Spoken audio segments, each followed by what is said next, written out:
Salut mes petits blaireaux. Aujourd'hui on va parler de quelque chose de différent, on va parler de quelque chose que je n'ai toujours pas montré sur ma chaîne. Je vous en ai déjà parlé, on va parler du TAC 41, on va parler sniper, on va parler bolt. Je vous le dis de suite, le bolt c'est un truc que je connais beaucoup moins bien que l'AEG. J'ai commencé le bolt, sérieusement en tout cas, il y a allez, 1 an et demi. Avant ça j'avais déjà eu des bolts, j'avais eu mon tout premier, c'était un Striker de chez Amoeba, l'erreur. Et mon deuxième, c'était un VSR10 de chez AAC. Voilà, donc le Bolt, c'est pas quelque chose que je connais exceptionnellement bien. Et en plus, j'ai une particularité, c'est que la moitié du temps où j'ai eu du Bolt, et d'ailleurs je continue à le faire encore, j'ai une façon de jouer Bolt qui est assez particulière, c'est-à-dire Bolt très court, souvent un dot, parfois une lunette, mais avec un grossissement très court. Et je cours partout en mettant des coups de bolt le plus rapidement possible en courant, donc pas trop le genre de gameplay habituel qu'on voit chez un sniper. Bref. Pour ceux qui vivent dans une grotte ou qui n'ont pas internet, je sais pas comment ils font pour regarder cette vidéo, franchement vous m'impressionnez les gars. Donc il y a une réplique qui s'appelle le TAC 41 qui est sorti il y a quelques années, qui est proposée par une marque qui s'appelle Silverback. Silverback qui est entré sur le marché du Bolt, enfin je sais pas si c'est leur premier modèle, mais en tout cas c'est avec ça qu'ils se sont fait connaître, en faisant un Bolt Bullpup qui s'appelle le SRS. Globalement à ce moment-là, l'acteur le plus connu c'était Novrich, il me semble. Ils sont arrivés, ils ont sorti le SRS qui certes était cher, mais niveau perf il n'y avait pas mieux quoi. On a acheté un SRS, alors ça avait un petit billet quand même. Et sorti de boîte, on avait un monstre, genre vraiment un monstre. Juste après, ils ont sorti le TAC 41. Alors, ils ont débulpupifié leur sniper. Le TAC 41, ça ne réplique rien. Le SRS, ça réplique une vraie arme qui s'appelle le SRS de la marque Desertec. Le TAC 41, c'est une création originale. C'est un truc qui n'a aucune licence et qui ne réplique rien d'existant. Et globalement, ils ont eu le parti pris de faire un truc bien plus simple et bien meilleur marché en fait.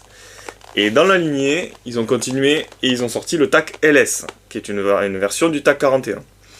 Le TAC LS, c'est du plastique et peut-être un petit peu de plastique. Ça coûte moins de 200 €, on l'achète, on le sort de la boîte, on met de la 0,43 dedans et ça tire nickel sa race. Genre vraiment, c'est... Personnellement, je pense que pour l'instant, dans le monde de l'airsoft, tout monde confondu, que ce soit HPA, GBB, AEG ou quoi que ce soit, je pense qu'il n'y a pas un meilleur rapport qualité-prix que le TAC 41 Silverback, le TAC LS. Parce que franchement, c'est pas cher, et vraiment, on met des billets, ça fonctionne de malade, quoi. Personnellement, j'en ai deux. Alors, j'en ai acheté un que j'ai... lui, que j'ai fait en version très courte. Je mets le canon vite fait, voilà, avec un silencieux qui se met par-dessus, que je ne vais absolument pas visser, je ne vais pas me poser la question, voilà. Il n'y a pas de crosse, c'est normal, je l'ai enlevé. Mais je ne le joue pas sans crosse, hein, rassurez-vous, je ne suis pas bête à ce point. Donc, j'en ai fait un court, qui est malheureusement, vu qu'il est très court, et qu'il a un gros volume, extrêmement silencieux.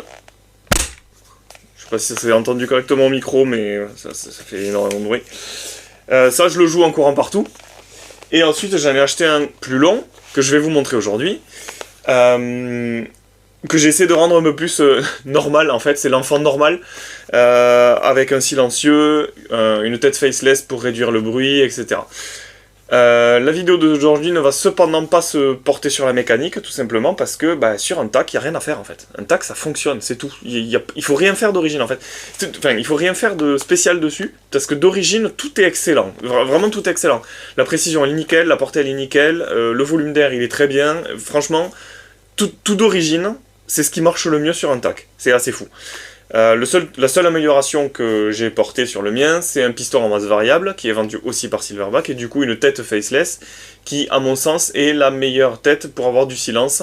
J'ai demandé conseil à Panchoa, si vous le connaissez, tant mieux pour vous. Si vous le connaissez pas, vraiment, il manque quelque chose dans votre vie. En tout cas, ces conseils ont été bons, parce que c'est possible de faire un tac silencieux. Mais le but aujourd'hui, voilà, c'est pas de la mécanique. Le but aujourd'hui, c'est de parler du principal problème du tac, parce que le tac, il est super, vraiment, c'est la réplique de tous les temps. Mais le tac, il a un souci, c'est qu'il est vraiment ultra moche. Genre, un tac, c'est dégueulasse. Hein. Genre, vraiment visuellement, un tac, il faut faire des efforts pour le rendre beau, quoi. Il y a quelques takes niveau design qui sont assez abominables. Notamment la crosse, la poignée, la gueule du corps, etc. Donc aujourd'hui, on va essayer de faire un tac stylé. Bonne chance. Le tac, il a un principal souci. Et je pense qu'il n'y a pas beaucoup de monde qui va me contredire là-dessus. C'est qu'il est hideux. Ça, c'est un problème du tac. C'est très moche. Vraiment, c'est très moche, je trouve. Désolé, Silverback, mais vraiment, c'est très moche. Le tac arrive notamment avec cette poignée. J'ai rarement vu plus laid que cette poignée. Donc je vous montre sur mon autre bout de tac, qui a pris quelques coups de Dremel. Voilà. C'est horrible. Elle est ni confortable, ni agréable, elle glisse comme pas permis, ni belle en fait. C'est très dommage. Le tac arrive avec une crosse qui est absolument immonde, si vous prenez la version avec crosse. Donc je vous mettrai une image, c'est une crosse en forme de L, qui fait très bien son taf, il n'y a pas de souci, mais elle est dégueulasse. Récemment, il y a le modèle Recon qui est sorti, avec une crosse Recon qui ressemble un petit peu aux crosses style squelettique de sniper actuel. Ça va pas du tout. Enfin, personnellement, je trouve, elle est confortable. Ça, il faut pas enlever qu'elle est confortable. Globalement, cette crosse, elle est très longue, elle est assez lourde, elle est assez volumineuse. On n'a pas le droit de faire moins de 1,80 m, sinon, voilà, c'est pas terrible. Faut savoir qu'avec la charnière, parce qu'elle est vendue sans charnière, il y a une charnière qu'on peut acheter qui permet de plier la crosse. Faut savoir qu'avec la charnière, crosse rentrée au maximum, parce qu'elle est un tout petit peu réglable, c'est aussi long qu'une crosse de M16. Une crosse de M16, c'est gros, c'est vraiment une putain de pagaie, le bordel. Donc, voilà, j'ai un pote qui fait pas très grand, je sais pas exactement comment il fait, mais il est pas très grand. Bah, la crosse Recon, vraiment, elle lui plaît pas du tout. Alors, visuellement, il l'aime bien, je suppose, c'est pour ça qu'il l'a acheté, mais ça va pas du tout, en fait, c'est trop grand. Moi, je suis team crosse courte, en plus, donc pareil, ça me va pas. Alors, il lui manque un bout à lui. Pareil, je trouve que cette espèce d'évasement, là, c'est pas fou. Là, on a des M-Lock qui sont tout le long. Alors, j'ai coupé ce bout pour pouvoir faire passer le silencieux. Mais normalement, ça va jusque là, comme ça. On a 3 M-Lock sur le côté et 3 M-Lock en dessous. Les M-Lock en dessous, bah, c'est pas droit, ça. Ça, c'est dommage. Pourquoi c'est pas droit? Alors, oui, généralement, ce qu'on met en dessous d'un snipe, à cet endroit-là, c'est un bipied. Donc, on s'en bat les couilles qu'il y ait un petit angle ou pas. Mais si on veut pas mettre un bipied, j'en sais rien. Si quelqu'un veut mettre une poignée, bon, je dirais pas mettre une poignée sur un snipe. Mais si quelqu'un veut mettre une poignée, ben, ta poignée, elle est comme ça. Elle est... C'est pas beau. Pourquoi? En fait, c'est pas plus compliqué de faire un truc droit. Enfin, bref, il y a quelques takes comme ça qui, niveau design, sont pas... visuellement pas très alléchantes. Donc, moi, je me suis dit, le tac, je vais le prendre, et je vais sortir les 3 trucs à acheter absolument quand on achète un tac, selon moi. Une scie, une lime, et une Dremel.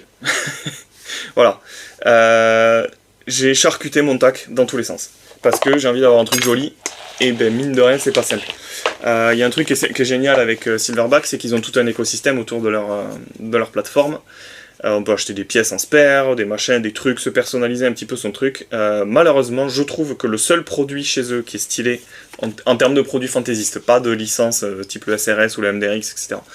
Le seul qui est stylé, c'est le TAC A, qui est avec un châssis en aluminium, A pour aluminium, qui est franchement très joli. Le problème du TAC A, c'est qu'il vaut cher et il pèse un âne mort. C'est 4,5 kg, je crois, un TAC A. Donc, moi je suis resté sur le LS, qui est quand même extrêmement léger, et c'est ça l'intérêt du TAC LS, et je me suis modifié mon truc de mon côté. Donc, comme on peut remarquer déjà sur le corps, j'ai coupé à ras le plus court possible. Je peux pas couper plus court que ça, simplement parce qu'il y a une rampe ici, pour remonter les billes. J'ai installé ce petit truc, vous allez comprendre pourquoi après. En termes de... Alors le rail est charcuté tout simplement parce que la charnière de crosse ne rentre pas si on charcute pas le rail, c'est très dommage. Ça c'est de chez Silverback, ça c'est cool, moi j'aime bien. Donc j'ai pris déjà un grip qui a une gueule. Sur l'autre, vous avez vu qu'il n'a pas le même grip non plus, c'est un K2 de chez Magpul que j'ai adapté. Et là, sur celui-là, j'ai pris un MLC2 de chez Maple Leaf, qui a déjà une bien meilleure gueule, je trouve. Attention, la vis qui est vendue est trop longue pour le tac. Donc si vous serrez comme un âne mort, vous allez juste faire des trous dans votre tac. Donc moi j'ai mis des rondelles pour que ça soit... que ça soit moins long. Pour pas que ça aille foutre à la merde. J'ai fait tomber toutes les rondelles. Non. Pour pas que ça aille foutre la merde dans le châssis en appuyant sur des trucs où on n'a pas envie que ça appuie. Donc faites attention, faites très attention à ça. Hop. Donc ça c'est la première étape. Est-ce que c'est le plus joli grip de la Terre? Non. Mais je le trouve vraiment pas dégueulasse non plus. Attention à tous ces grips qui ont des queues de castor. La queue de castor, c'est ce petit truc, il va falloir la couper pour faire passer la charnière de votre crosse, si jamais vous mettez une crosse. Celle-là, elle est cool, elle a ce petit module pour éviter d'appuyer comme un bourrin comme ça. Si vous ne comprenez pas pourquoi, allez chercher sur internet pourquoi il faut appuyer avec le bout de son doigt. Et voilà, vous aurez la réponse. Donc, ensuite, j'ai gardé le canon d'origine. Là aussi, vous inquiétez pas, c'est normal. Là aussi, pourquoi ce canon d'origine, il est conique? C'est pas particulièrement joli, c'est pas particulièrement utile. Il y a peut-être une raison, en vrai, je la connais pas s'il y en a une. L'avantage de ces canons... Oh, j'ai oublié la clé Allen. Comme d'habitude. Je disais donc, avant de mettre un grand coup dans la caméra, l'avantage de ces canons, c'est que ça, c'est très bien pensé. C'est ça le truc de chez Silverback, c'est qu'en termes de mécanique, c'est extrêmement bien pensé. Voilà, le canon, il est mis. Et là, on a percéré avec la clé Allen qui est fournie. Alors, elle est un peu spéciale, ne la perdez pas. Je vais vous montrer pourquoi après. On peut serrer avec la clé Allen qui est fournie. Hop, pas besoin de serrer comme une mule. Justement, le but, c'est de ne pas serrer comme une mule. C'est juste que le canon bouge plus. Vous pouvez tout à fait tirer avec ce canon desserré. Je l'ai eu fait plein de fois. Le problème, c'est que parfois, ça pivote et ça file plus. Voilà, donc on a une molette de réglage ici. Pareil, pratique. Et ensuite, on a ça. Et ça, je suis désolé, c'est pas super beau. Donc, qu'est-ce qu'on peut faire? On peut charcuter un rail. Rail M-Lock. Non, c'est pas M-Lock, c'est Keymode ça. J'ai pris un rail Keymode tout con, je crois que c'est un 10 pouces. Et j'ai fait un grand trou ici. Ça m'a pris très long. On y voit mieux. Et j'ai fait un trou ici. Ça m'a pris tout aussi long. Ensuite, quand on met des trucs dessus, il faut qu'il soit le plus plat possible. Parce que sinon, ça gêne. Ça gêne pourquoi? Ça gêne pour ça. Hop. Voilà. C'est déjà un peu plus joli.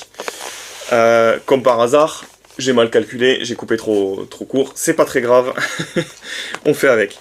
Donc, comment fixer ce rail? Parce que là, bon, il n'y a rien qui tient. Comment fixer ce rail au canon? Je me suis fabriqué un écrou. Alors, c'est pas un écrou, bien entendu, mais je me suis fabriqué ceci. À l'intérieur, il y a une rondelle qui est collée. J'ai fait un trou ici. À la base, il n'était pas prévu. Tout simplement parce que dans le canon, là, il y a un petit trou. Ce trou, il est là pour stabiliser le bloc dans le canon externe. Moi, je vais m'en servir aussi pour attacher le rail. Vous inquiétez pas, ça ne craint rien. Tout simplement parce que le rail tient en appui ici et là, en fait. Ce petit truc-là, alors c'est un bidule M-Lock, là, un écrou M-Lock qui vient se mettre ici. Donc, pour le mettre, je fais ceci.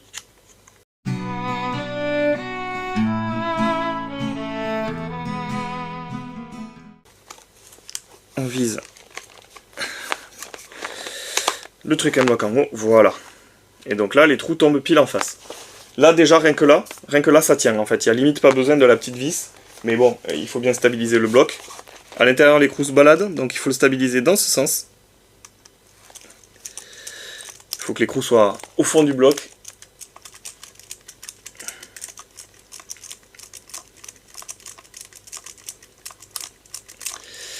Passionnant ce vissage.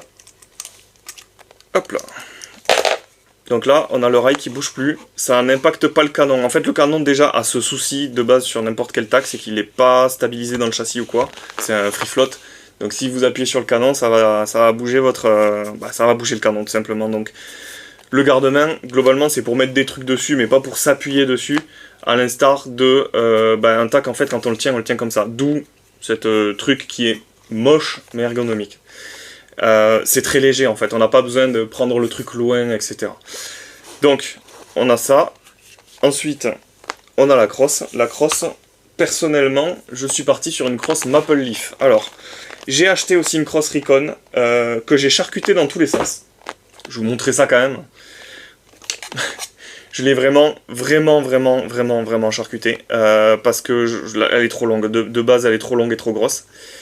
Le système fonctionne, sauf que ici ça plie, parce que normalement il y a un renfort ici, mais je l'ai viré, my bad. Je vais imprimer une pièce en 3D qui sera comme ça là. J'ai déjà testé avec un bricolage à la con, avec un tuyau ici pour empêcher le flex, et ça fonctionne. Donc il faut juste que je fasse la pièce en 3D, il faut que je prenne le temps de le faire et que j'ai le courage de le faire, ce qui n'est pas donné. Donc pour l'instant, pas de crosse Recon. Mais j'ai une crosse Maple Leaf que j'ai piquée sur mon très vieux VSR, que elle aussi j'ai recoupée dans tous les sens, parce que en fait j'aime bien les crosses petites et assez fines.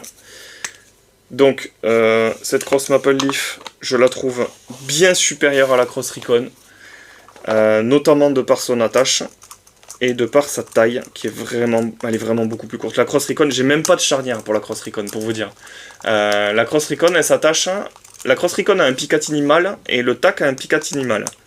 La charnière que vend Silverback a 2 Picatinny mâles. Donc en fait, il faut utiliser des coupleurs. Alors les coupleurs, ils sont donnés avec le tac. Donc tout est possible. Il n'y a pas besoin d'acheter des trucs en plus, quoi. C'est ces petits trucs. Le problème, du coup, c'est que pour attacher la crosse Recon de base, il faut un coupleur, la charnière, un coupleur et la crosse. Ça fait beaucoup. Ça fait long, ça fait chier. C'est pas simple comme truc. S'ils avaient fait une charnière femelle-femelle, ça aurait été peut-être plus simple. Ou comme Maple Leaf, ils ont foutu un insert avec une vis, et honnêtement, ça bouge pas, ça tient, j'ai jamais vu personne péter une crosse comme ça.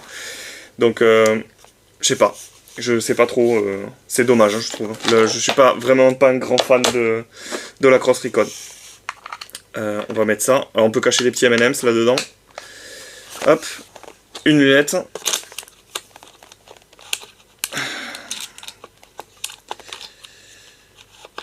Allez. Alors c'est pas la lunette la plus snipe que vous verrez de votre vie, hein, c'est une LPVO, mais personnellement je trouve que c'est très largement suffisant. J'utilise très rarement plus que x4, et cette LPVO va jusqu'à x5 je pense. Ensuite, on a le silencieux que je vous mettrai à la fin. Le chargeur, il est vide, au cas où. Hop. Et un PEC, on a des rails, on va mettre un PEC. On va faire genre, ça ressemble un petit peu à un télémètre, alors c'est absolument pas un télémètre, hein. Je sais très bien que ce n'est pas un télémètre. Ah. Et il me semble que j'avais un tournevis plat. Je ne veux pas le serrer comme une mule, c'est juste pour montrer. C'est très chiant ces pecs, c'est pas du tout censé se serrer avec un tournevis aussi petit. Alors, j'ai mis des sights, ils servent à rien, ils sont juste là pour faire joli. Et donc le silencieux, alors le silencieux Silverback, il faut que j'en parle, parce que ces silencieux ils sont vraiment exceptionnels. C'est des silencieux en carbone, donc ils sont assez légers par rapport à la taille qu'ils font. Et en fait on peut acheter, ils les vendent déjà avec des mousses, mais on peut acheter des mousses cloisonnées. Alors qu'est-ce que c'est une mousse cloisonnée? C'est pas une mousse cloisonnée en soi, mais on peut cloisonner les chambres en fait. Le principe d'un silencieux, c'est qu'il y a plusieurs chambres dedans, d'un vrai silencieux, et que en clair, les gaz libérés par la détonation restent dans ces chambres, au lieu de tout sortir d'un coup et de faire un gros boom. Là, c'est le même principe. On a des mousses qui sont assez larges et des mousses qui sont beaucoup plus serrées. Et en clair, on peut faire des cloisons à l'intérieur et l'air va rester captif dans les cloisons. Et le fait que ça soit de la mousse, eh ben, ça étouffe énormément le bruit. Déjà qu'un snipe en soi n'est pas nécessairement très bruyant, ça, là, avec franchement, ces silencieux marchent extrêmement bien. Et voilà comment je fais. Je suppose que tout le monde fera un truc à son goût. Un TAC 41 joli. Ça rentre bien entendu pas dans la vidéo. Vous en verrez plus sur le thumbnail probablement. Je fais tomber des trucs avec mon silencieux tellement c'est lourd. Voilà. Personnellement, je suis très attaché au fait d'avoir une crosse pliable. Alors oui, elle se plie dans ce sens et ça gêne le levier. Pourquoi? Tout simplement à cause de mon passage de sangle. Donc, je ferai une vidéo un jour sur ce fameux passage de sangle dont j'ai déjà parlé. et que je n'ai jamais montré. Hop, voilà ce que ça donne. Est-ce que ça plaît, est-ce que ça plaît pas? J'en sais rien. Vous me dites ça dans les commentaires. Je peux accéder toujours à la molette de réglage via les côtés et le trou que j'ai fait dans le rail. Cette crosse, je la trouve très largement supérieure à la crosse Recon, en tout cas pour mon utilisation à moi, parce que bon, ben, celle-là elle est pas réglable en longueur par exemple, alors que la crosse Recon l'est. Enfin, elle l'est, mais pas vraiment. L'appui-joue, je l'ai viré parce que personnellement ça me saoule. Est-ce que les gens normaux, je fais 1m80, hein, mais est-ce que les gens normaux préféreront la crosse Recon, qui est quand même plus grande? Je sais pas. Elle est pas inconfortable la crosse Recon, mais moi je la trouve vraiment beaucoup trop longue. Dites-moi ce que vous en pensez. Autre chose sur le tac, c'est ce marquage. Ce marquage est très moche, je sais pas si on le voit, avec marqué TAC 41 dessus. Ça fait jouer en fait, c'est très dommage. Donc personnellement, vous commencez à connaître un petit peu ce qui se fait. Je vais y mettre un autocollant que j'ai fait sur Canva comme d'habitude et que j'ai imprimé à mon boulot. Alors ce papier est très chiant parce que vu que c'est du papier classique, c'est pas du plastifié ou quoi que ce soit. Si ça a un aspect brillant, c'est parce que j'ai mis du scotch dessus en fait, tout simplement pour le protéger. Faire très attention quand on l'enlève de pas attaquer le papier en fait et de vraiment enlever, voilà, strictement que la protection. Hop, c'est pour ça que je le fais au cutter.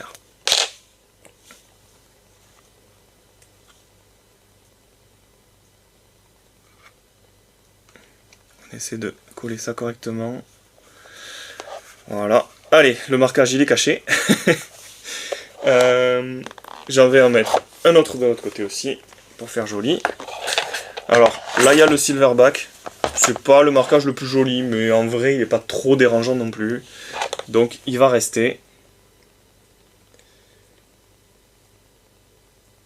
Hop. Allez. C'est toujours un peu une plaie d'enlever cette protection là. Je sais même pas si je suis dans le cadre. On voit probablement ma gueule de con à la vidéo. Ok. Hop. Où est-ce qu'on va le coller lui? On va le coller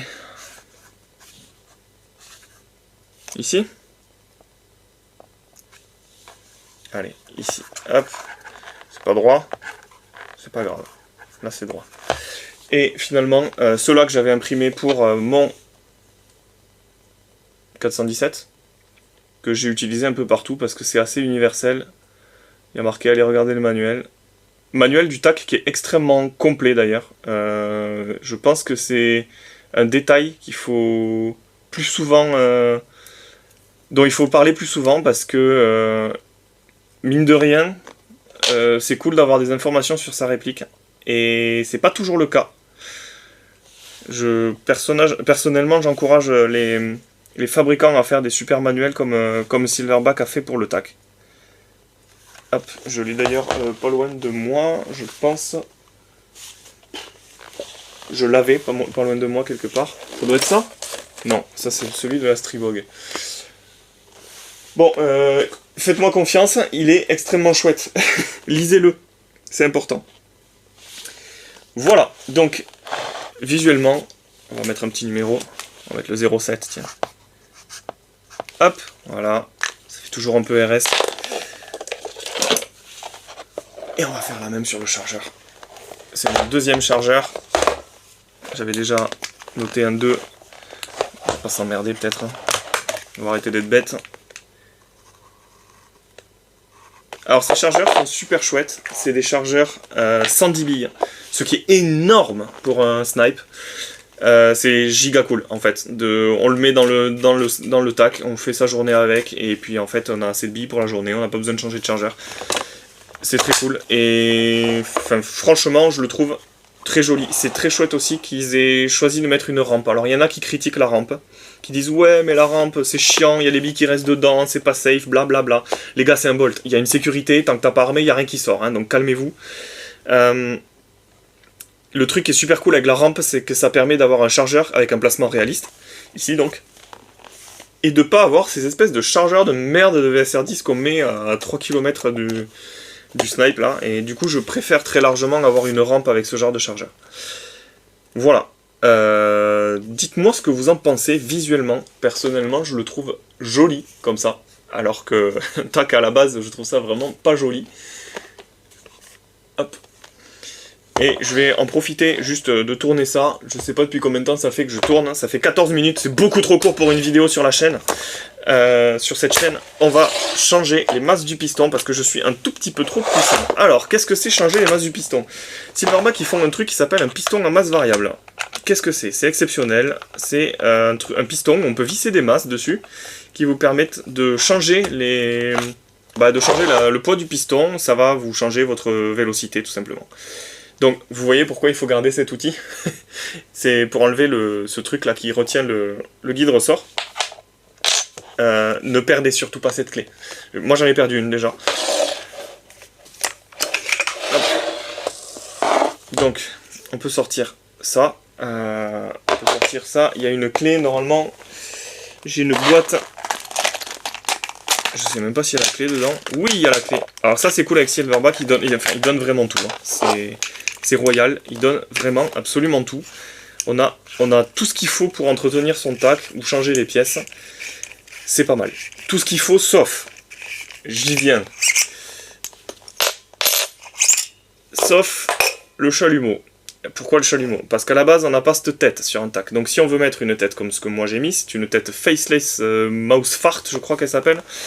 Si on veut mettre ça, il faut enlever la tête d'origine de chez Silverback. La tête d'origine de chez Silverback, c'est plus de la colle, c'est l'univers qui tient cette tête. Vous voyez à quel point la mienne a été déformée. Je n'ai pas eu le choix. Je n'ai vraiment... Alors j'ai bien regardé que ça soit resté droit. En clair, il faut mettre ça. Et ensuite, on a une pince pour sortir la tête. J'ai chauffé, mais vous imaginez même pas à quel point j'ai chauffé. J'ai pas chauffé au briquet, j'ai chauffé au chalumeau, au vrai chalumeau sa mère. Hein. Il a fallu que je mette un tuyau en métal ici pour avoir plus de levier. Que je mette la tête d'origine dans une pince étau. Et que mais vraiment, j'ai chauffé comme un branque. Je sais pas si j'ai encore la photo dans mon téléphone. Si j'ai la photo dans mon téléphone, je vous mettrai une photo de la gueule de la tête d'origine, avec tout le frein filé dessus, c'est abominable, hein. Genre c'est vraiment too much. Ok. Alors ça aussi il le donne, hein, avec le piston masse variable. Donc c'est cool. C'est pas toujours pratique, mais au moins ça y est. Hop. Et donc là on peut enlever les masses de son piston. Moi je vais l'alourdir. En fait, il y a un tableau sur le site Silverback, il y a tout un tuto pour comprendre, en fonction de votre puissance, de votre grammage, etc., quel est le poids optimal du piston. Il y a un poids optimal qui est en général vers le milieu de l'ajustement des masses. Et si on va vers trop lourd, on perd de la vélocité, et si on va vers trop léger, on perd également de la vélocité. Là, personnellement, c'est ce que j'avais pour avoir le plus de puissance. C'est ce que j'avais mis sur mon autre tac, qui est un canon très court. Parce que, quand on a un canon court, sur un snipe, on perd forcément de la vélocité. Donc, j'avais mis une masse acier, 3 masses alu, c'est ce qui me donnait le plus de vélocité. Donc, théoriquement, si je monte en poids, je vais en perdre, parce que j'étais vraiment sur le soft spot, quoi. C'est un peu long, désolé. Je pense que je vais mettre 3 aciers, 1 alu. Ça me semble pas mal. Personnellement, je joue à la 0,43 avec absolument tout d'origine, sauf forcément le piston masse variable et la tête faceless. Mais tout le reste, c'est d'origine. J'ai le ressort d'origine, j'ai le canon d'origine, j'ai le joint d'origine, j'ai le bloc d'origine. Honnêtement, ne changez pas votre bloc, votre joint, votre canon sur un tac. Alors, vous pouvez, si vraiment vous êtes un Michel upgrade de Bolt qui fait ça depuis 20 ans, mais il n'y en a pas besoin en fait. Enfin, vraiment. C'est ça qui est fou en fait avec le tac, c'est qu'il n'y en a pas besoin. D'origine, ça lève sans souci des gros grammages. Regardez bien le manuel, il y a un petit truc à faire. Ça lève sans souci des gros grammages. Ça tire droit, ça tire loin, c'est bien en fait. Il n'y a pas besoin... je trouve que c'est vraiment la réplique où il y a besoin le moins de changer les trucs. En fait, c'est pas qu'il y a besoin de moins de changer les trucs, c'est que c'est déjà ce qu'il y a de mieux. Hop. Est-ce que je remets du gras? En vrai, non, ça a l'air tout à fait gras. Alors ça s'appelle un air brake. Vous devez vous dire, mais qu'est-ce que c'est que ce truc bizarre? En fait, ça rentre dans ce trou-là, et ça freine le piston avant qu'il tape. Parce qu'en fait, le bruit d'un piston qui tape, que ça soit sur l'AEG ou sur un snipe, c'est parce que le piston tape pleine vitesse dans la tête. La matière est importante sur les AEG, mais pas tant que ça. Genre, c'est important à 20%. 80%, c'est à quelle vitesse votre tête vient fracasser votre tête de cylindre. Là, un air brake, ça permet de faire en sorte que la tête, elle ralentit juste avant, histoire que ça prenne pas le choc pleine vitesse, quoi. C'est aussi simple que ça, hein. Il n'y a rien de plus à faire, voilà. On remet ceci. Ça a un nom que je ne connais pas. Spring Guy Stopper, Cire. J'y connais rien. Hop, en tout cas, faut pas oublier cette pièce, sinon ça va faire des choses toutes bizarres. Alors, j'ai pas trop moyen de mesurer le son, mais croyez-moi.